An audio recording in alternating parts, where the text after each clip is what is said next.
So, ladies and gentlemen, today we have the last set of notes for geography, and they deal with five, four, three. They deal with Iraq and Afghanistan. Now, Afghanistan and Iraq are in the news quite a bit. They have been in the news for quite some time because of our involvement there. So, what we're going to look at today is a little bit of the history of these two countries and how the United States came to be connected with them. Those are the things that we're going to look at today. This background picture, by the way, is a picture from Baghdad, Iraq. That is what the houses look like there. Because you're in a desert, hot area, that's why they have all these patios on the roofs.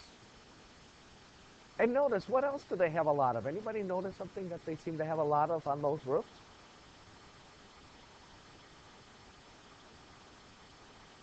George? Maybe a little shade cover thing. That's not what I'm looking for, though. You know? They have a lot of satellite dishes. Yes. A lot of people in Iraq have satellite, like DirecTV or Dish Network. That's not what it's called over there, but they have satellite. Iraq used to be the most western of the Middle Eastern countries under Saddam Hussein. And we'll talk about that a little later. So we're going to start by looking at Iraq and Afghanistan by looking at this map. Raise your hand if you can identify that country. If you have your map, and you should be able to identify that country. What country do we have here? That is the lovely scenic country of Afghanistan. Yes, Afghanistan. Now, Afghanistan is made up primarily of mountains, as you see here. When you hear on the news about fighting and trying to track people down in Afghanistan, it's mostly mountains. It's easy to hide in mountains. It's hard to control mountains because there are so many places to hide. The capital, Kabul, the area where they had been looking for Osama bin Laden is here along the Pakistan and Afghanistan border in these mountains. It's a very rural country, not a lot of cities. So keep that in mind as we're looking. And there you have Uzbekistan, Turkmenistan, Tajikistan, China, Pakistan, Iran. So a little bit of history for Afghanistan.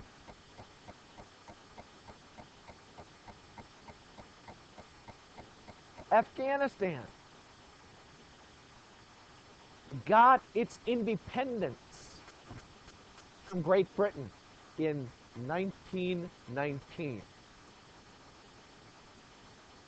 In 1919, it became an independent country.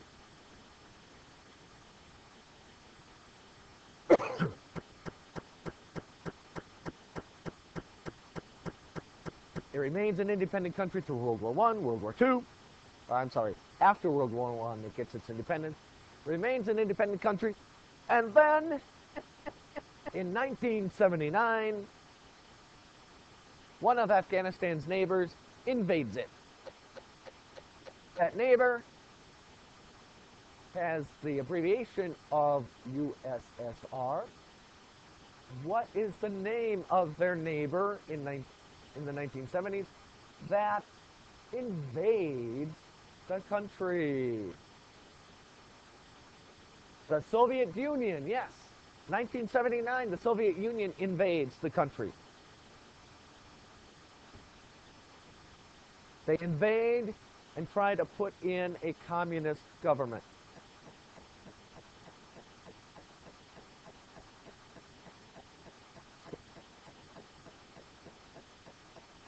This is during the what? Give you a hint, CW. This happens during the CW. So it happens during the Cold War. During the Cold War, remember, the United States and the Soviet Union were sort of enemies. And so since they go in and invade Afghanistan, we get involved too. We get involved through the CIA. And we secretly support the resistance movement in Afghanistan. We supply trainers, weapons, materials secretly to people in Afghanistan who were fighting against the Soviet Union. From 1979 to 1989, we help a group, and that group has a name. The name of the group that was fighting against the Soviet Union taking over Afghanistan was called the Mujahideen. That's the name of the group that was fighting against the Soviet Union.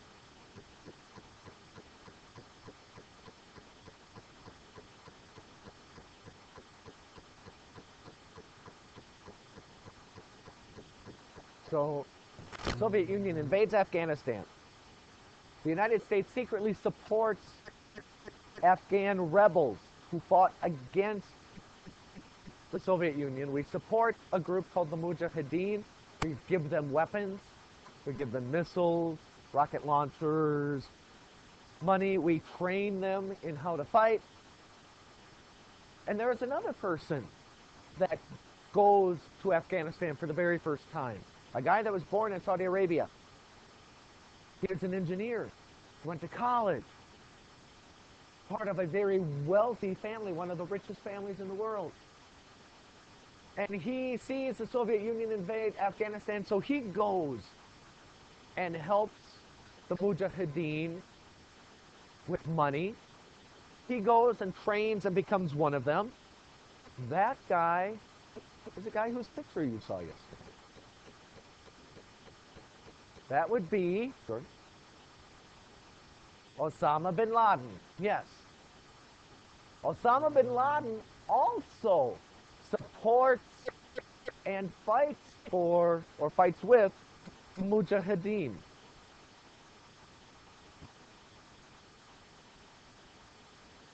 So from 1979 to 1989, the United States helps the Mujahideen, and Osama bin Laden helps the Mujahideen.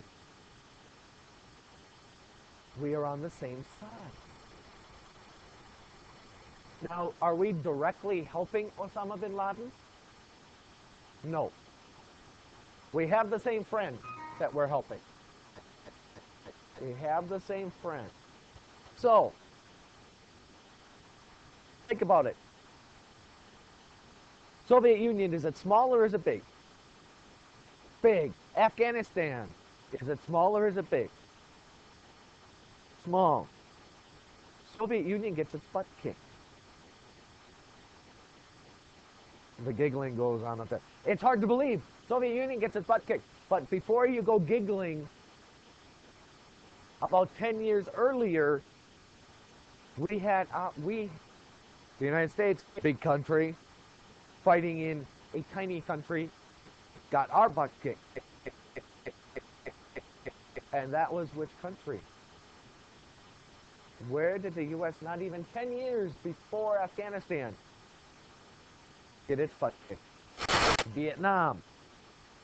Many people call Afghanistan the Soviet Union's Vietnam because they lost so many men, they could not control the country, so they left after 10 years. And since the Soviet Union leaves, we leave too. The country is in ruins after all the fighting, but we don't care.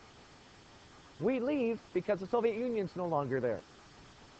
Afghanistan doesn't have any natural resources that we wanted, so we just left. Because both the Soviet Union and the United States leave, the people in the country begin to, what do you think happened? Remember what happened in the former Soviet Union when the central authority disappeared? What they all begin to do? Yeah.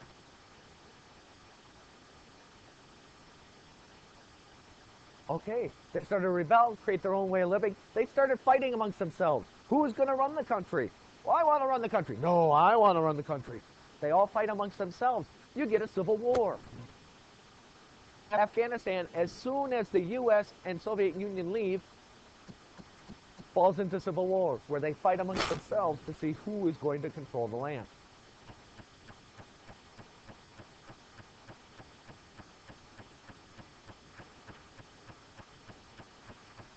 Many Afghans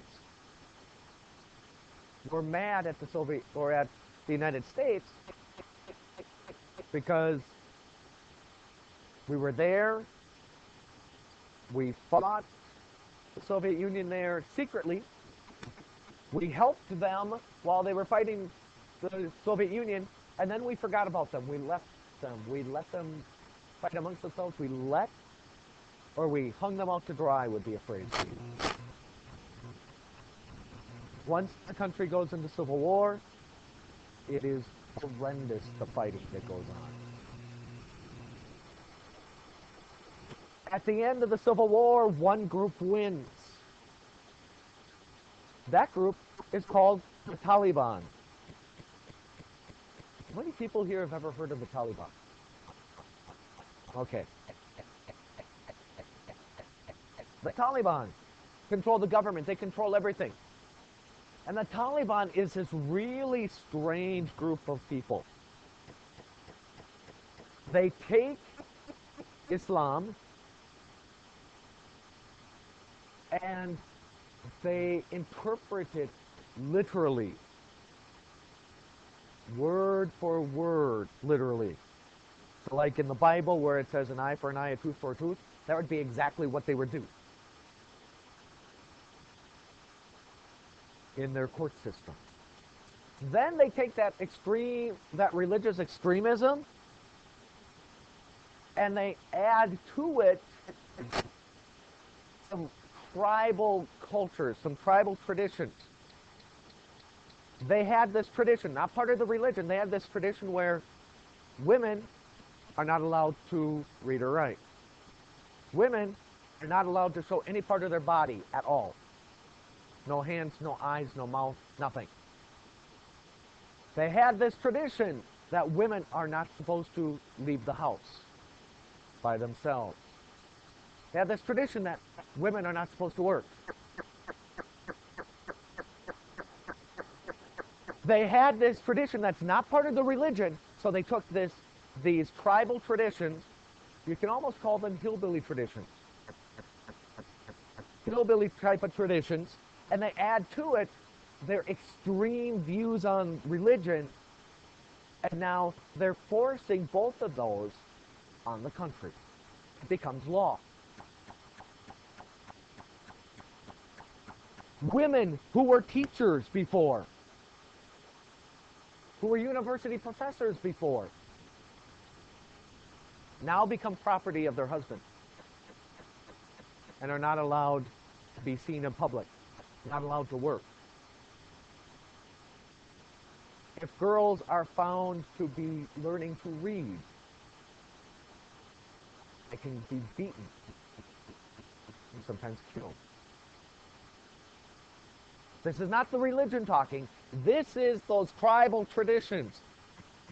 You know how, even in the United States, when I use that word hillbilly, talking about mountain folk, where they oftentimes have their own ways of doing things, right? That's the kind of thing that we're dealing with there. That is not Islam, that is not even Arab, because this isn't an Arab country, but it is their tribal traditions that they forced on the rest of the population. Now, Osama bin Laden, with all his money, is the one that helped the Taliban win in the Civil War.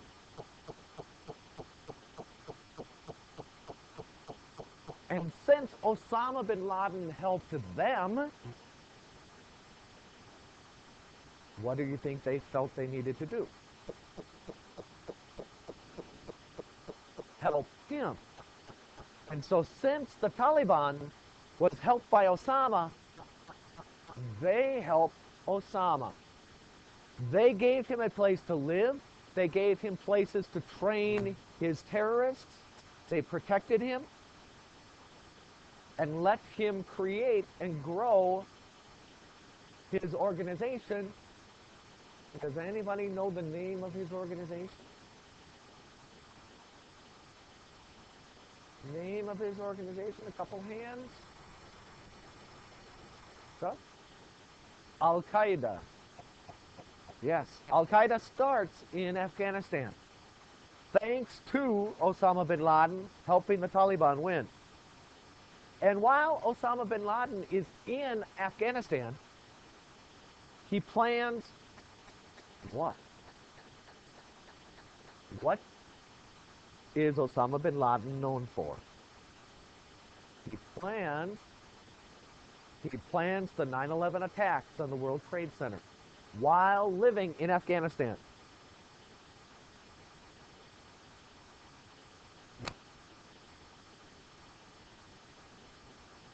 He plans the 9/11 attacks while he is there. After the attacks, he releases videos claiming responsibility and saying that more will happen, twisting religion, encouraging people that are already angry at the West for stuff that we talked about yesterday, convincing them to fight for him.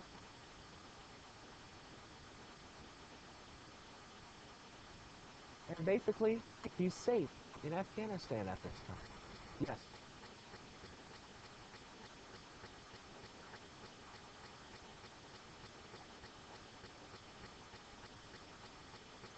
Osama bin Laden looked at the fact that the United States invaded Iraq, that the United States left Afghanistan high and dry to fight amongst themselves.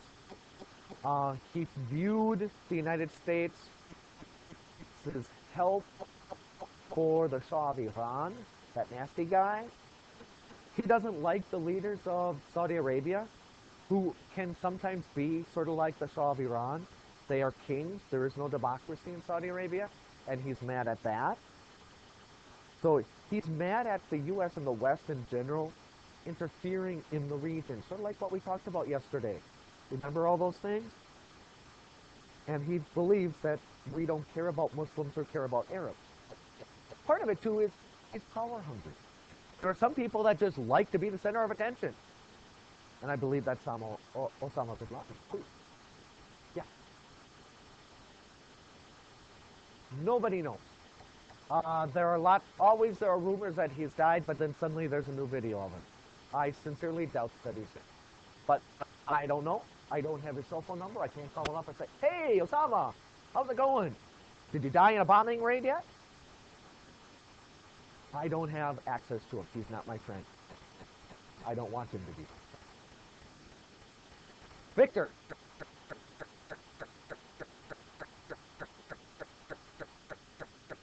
No, not skilled ninjas, but think about it. It's really hard to control people. First of all, it's hard to control people that don't want to be controlled. Second of all, if they live in mountains, lots of places to hide, lots of places to have sneak attacks.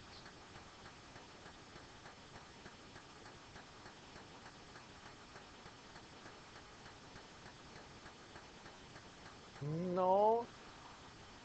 One reason, are you asking basically why the Soviet Union got kicked out of Afghanistan? No?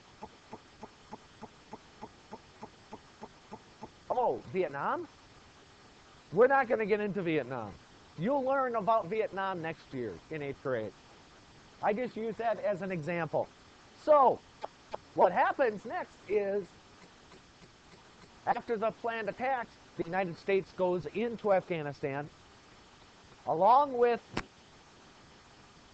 support from our friends and defeats the Taliban. We get them out of the government. We take over Afghanistan, but we lose Osama. We almost had him. We were this close to having Osama bin Laden, but we didn't want to send our own troops in, so we said, okay, Afghan troops, catch that guy for us. He bribed them and was able to make it out of the region. People believe that he's either along the border with the eastern border of Afghanistan in those mountains that I showed you earlier, or just across the border in Pakistan in those mountains. It's really easy to hide in mountains. Very easy to hide. And if you are a white person going over there and look like you're an American, nobody's going to tell you where he is. Even if you put on a fake beard, sorry, you're not going to fool anybody. So it's really hard to find people that will infiltrate his system, his group, in order to get information about where he's at, because he's very protective right now, and his friends around him protect him very much. So the U.S. invades and removes the Taliban from power in Afghanistan, but loses Osama. And the reason why we go into Afghanistan is to hunt down and capture Osama bin Laden for the 9/11 attack. That's why we're in Afghanistan. Now, today, we are still fighting the Taliban there, along with NATO, our friends, so in other words, Canada, France, Germany, Great Britain, Poland. They are fighting and we are fighting. They are fighting a guerrilla war. They are fighting like they fought against the Soviet Union. They just blew up a base last week or the week before, killing 5 CIA agents, I believe.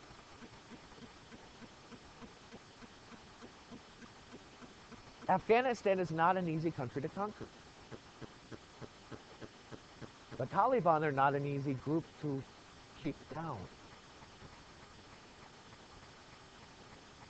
Keep in mind, the Soviet Union tried for 10 years, but they failed. It's not going to be something that's easy to do. Yes. We gave some of the people, some of the Mujahideen, the original group, weapons, yes. But now, see, some of those weapons are still around. And Osama bin Laden has enough money to be able to buy weapons, and there are some countries in the world that sell to anybody.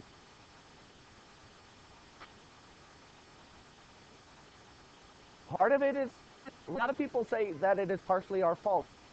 Not necessarily because we helped them out from 79 to 89, but because we just up and left and dropped everything and didn't try to help them rebuild a little bit.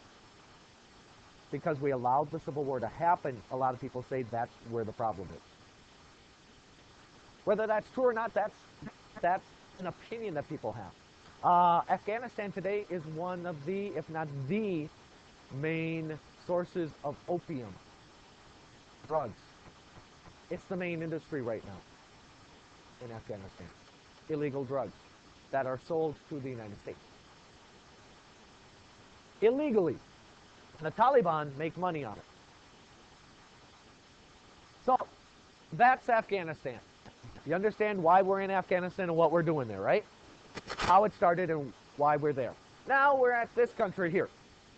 This is which country? I wonder. We know the title of the notes. We know what we've already covered. That would make it Iraq, yes. And notice, the borders are really nice and straight. And I told you yesterday that's because when Europe owned this, they divided it up and just looked at the map, took out rulers, and drew them. You see how this country here has a little wing?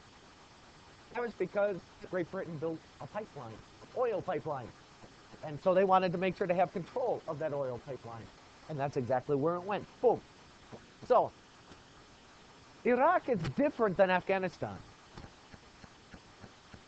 Iraq is mostly flat. It's easy to find people and take over places that are flat, unlike things that are all mountains. Now, the people in Iraq, there are three groups of people in Iraq, and they are centered in different regions. There are three main groups. Excuse me. And some of these you've heard before. There are Sunnis. There are Shia. Will eventually be Sunnis. My fault. There are Shia. The Shia are in the south. Who remembers Shia? What's Shia? What's Shia? Yeah.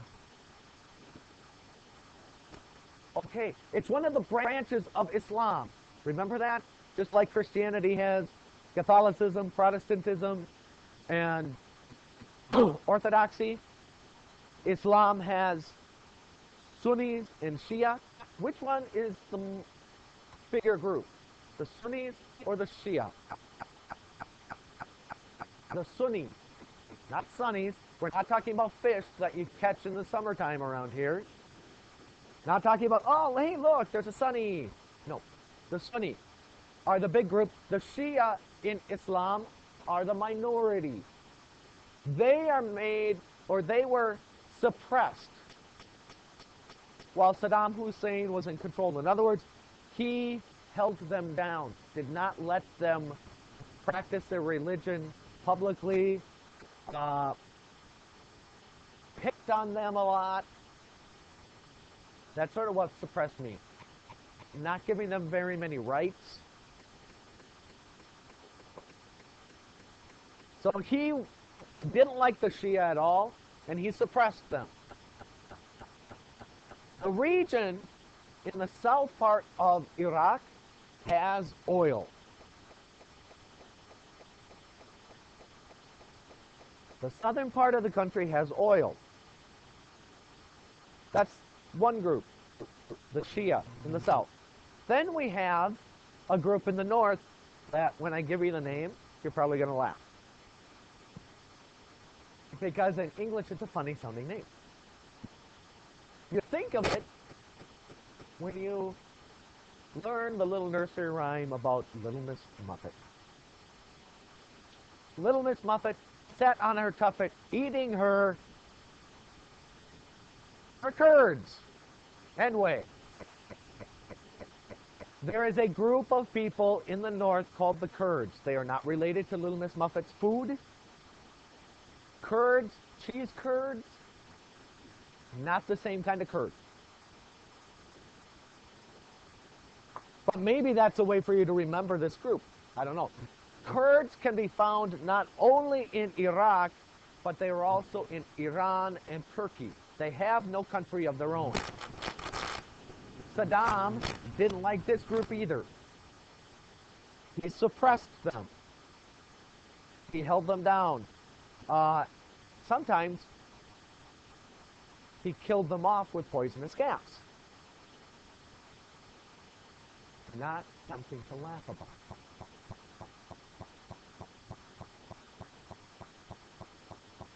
Their group also has oil. Their group also has oil. Finally, folks. Yeah. I do have stuff that I want to do. Oh, okay. If there is absolutely competition, I doesn't have time to look, but I do have things I want to do. Okay. Then, like I already said, you find Kurds in Turkey as well as in Iran. They don't have a country of their own. The land that they live in, they call Kurdistan, which, of course, means land of the Kurds.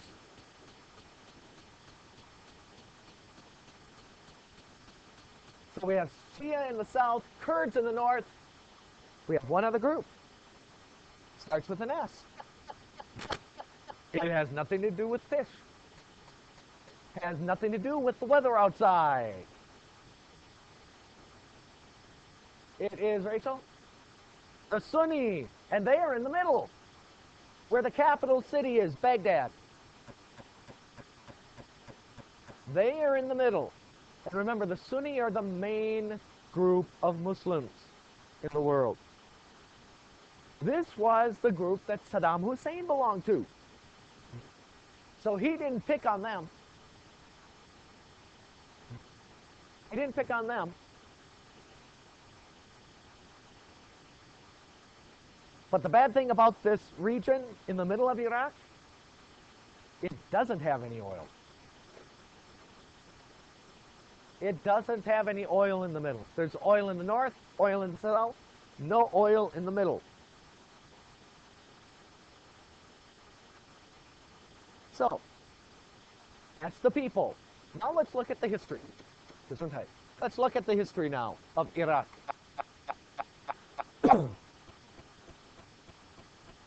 After World War I, it was controlled by Great Britain or by the UK.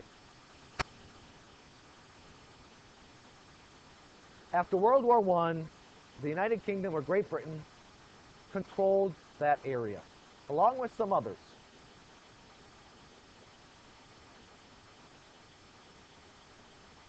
Then, after World War II,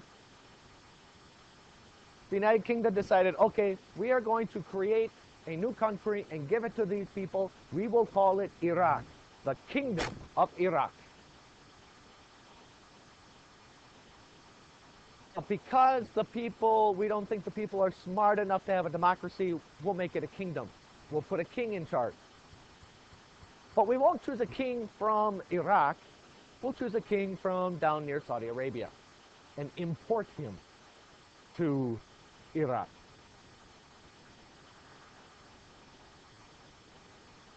Eventually, that king doesn't last. The people get mad at him, partially because he wasn't even one of them. And so then you have democracy, in quotation marks, starting in 1958. Democracy, where the leaders are, quote unquote, elected. And then sometimes they are killed and somebody else is elected. Just like Saddam Hussein was elected. Not really, but they say it's democracy. And to be honest,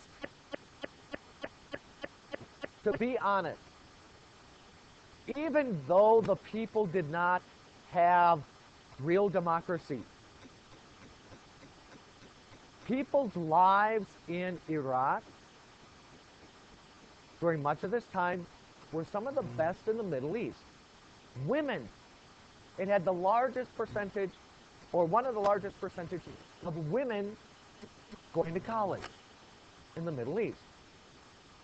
You did not see women wearing the hijab, the headscarves or anything.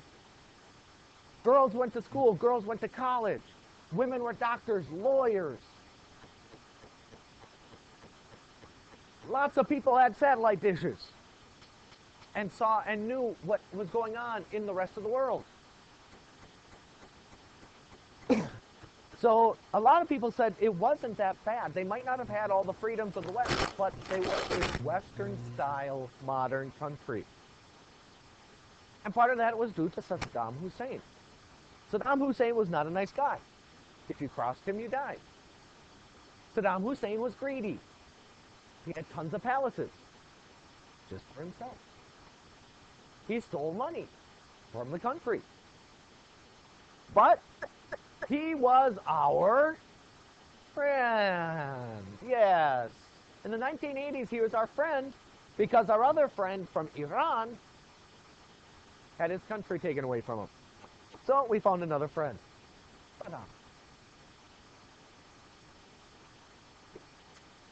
And so we support Saddam until he decides not to listen to us anymore. In 1990, he says, that tiny bit of land that you guys know as Kuwait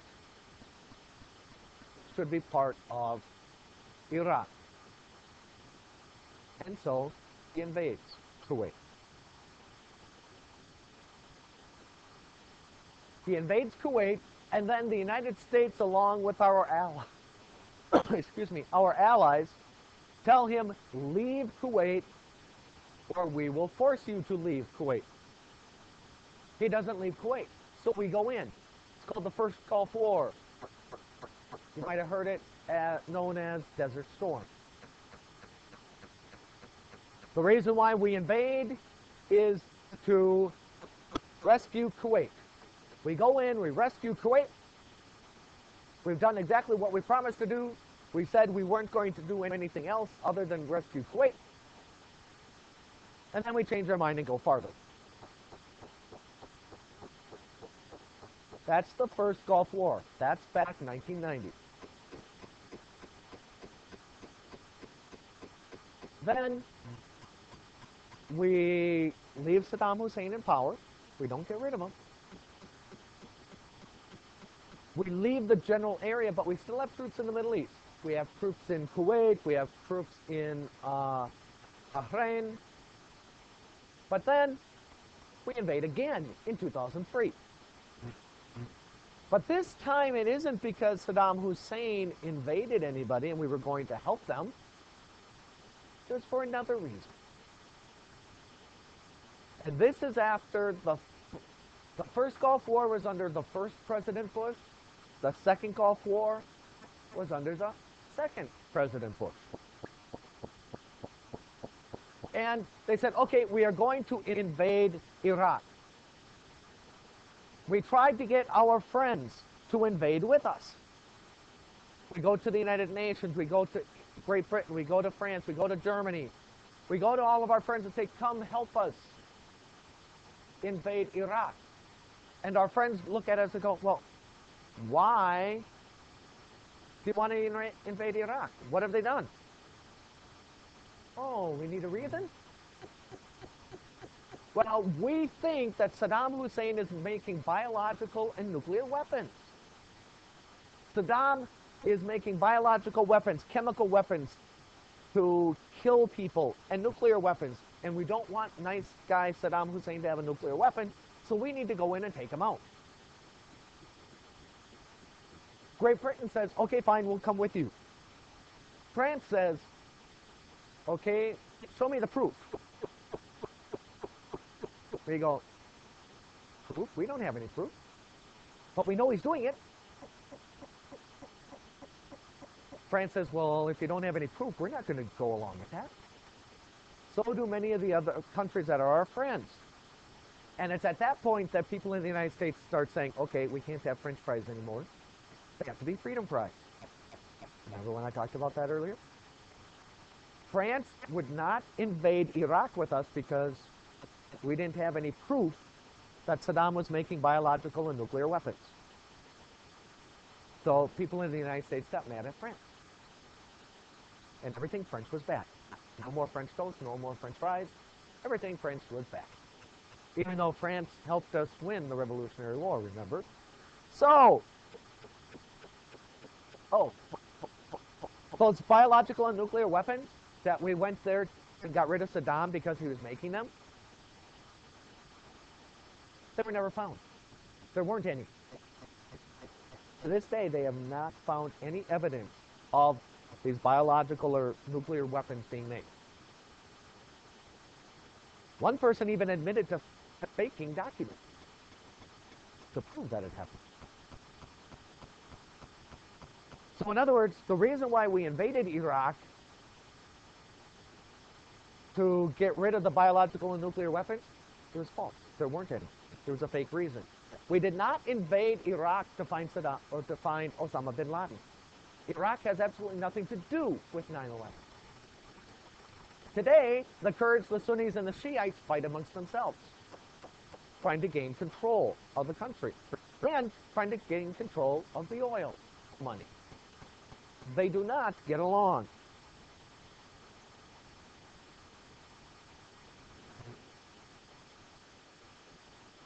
There are some groups in Iraq that fight against us. That's where you get the roadside bombs, suicide bombers in Iraq. Because there are some people that say the U.S. should not be there. There are some people that say, okay, you invaded for the wrong reason, leave. But there are others in Iraq that say, we want you here to try to help us rebuild our country that you destroyed when you came in and took over. The three groups can't get along. The three groups don't agree on what they want to see happen in their country. There are some people in the country that want the U.S. gone so that they can take it over for themselves.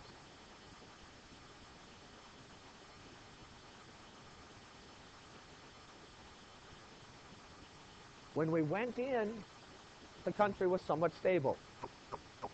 We destabilized it. Now, what's really hard is trying to figure out how to rebuild it to make everybody happy.